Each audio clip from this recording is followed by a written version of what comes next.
Good morning. This is Mayor Pat with a special announcement. After consulting with Duke Energy, the date for the planned outage of the Highlands electrical system has been rescheduled to Wednesday, February the 26th from 8 a.m. to 6 p.m. The alternative inclement weather date for the outage will be Thursday, February the 27th.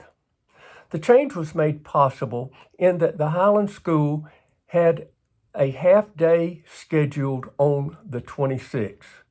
February 26th will now be a full-day closure for the school. I want to thank Duke Energy and the Highlands School for their cooperation in making this date change possible. As we approach the planned outage, updates will be provided on the town website under the special announcement icon at the home page. You can also ask me any questions concerning this planned outage at askmayorpat.com.